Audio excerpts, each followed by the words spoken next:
Nick emailed and said, how can I quit getting muscle cramps in the middle of the night? A super common question that we see in a pharmacy on any given day. Yeah. This is not generally caused by all the things that people were telling you it's been caused by. Oh. Electrolyte abnormalities, you're dehydrated, you're subtly dehydrated, you're not drinking enough of this, you didn't put enough of this in your water.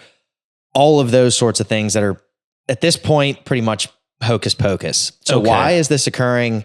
It's likely because of some sort of accumulated muscle fatigue from an activity that may have increased in intensity, duration, novelty throughout the course of a day or a week, or there's some sort of nervous system, nerve specific underpinnings that ebb and flow that lend itself to this phenomenon that occurs at the level of the muscle. Basically, your muscles are always contracting and just as you're merely existing. Yeah.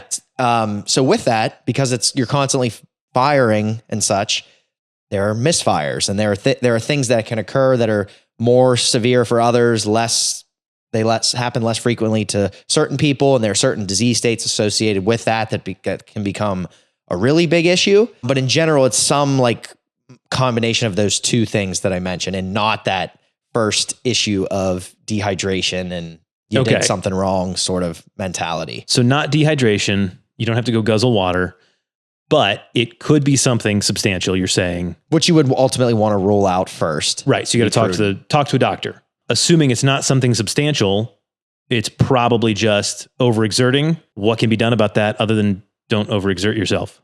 There are some supplements and medications that don't have great evidence or great support to be used as first line agents for this specific thing. Right. But just to mention, calcium channel blockers, which are a class of blood pressure medications, have been used in this case. Gabapentin has been thrown around, and then muscle relaxants, which is usually a no-go, I would say, but you'll see that from time to time. And after doing a lot of these other things that we mentioned, that maybe somebody is more of a candidate to do so.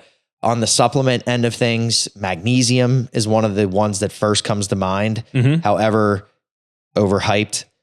But those who are pregnant, there's even maybe a glimmer of increased benefit for that specific population, but generally not super harmful for people to try. B vitamins, B12, B complex is specifically used. That multivitamins, which often have some of those B vitamins, have been purported as beneficial, which I often think is overhyped. We've seen sodium, or essentially salt, kind of tying us back to that electrolyte issue, be indicated, but not a strong recommendation. Okay. So with that, we see acute and chronic stretching to sort of help mitigate this. Acutely, meaning your foot's cramping one way, you aggressively and acutely stretch it the other way to get yourself out of that terrible feeling and terrible experience. So chronically, that doesn't mean you are trying to bend over and touch your toes for 30 minutes a day,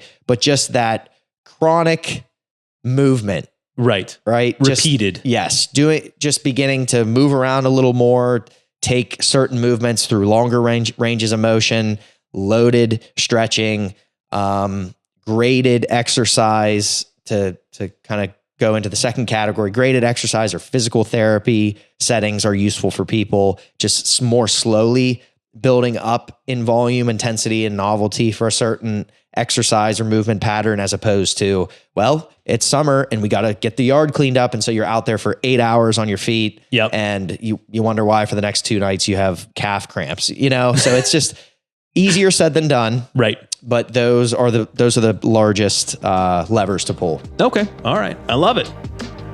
Nick, I hope that helps.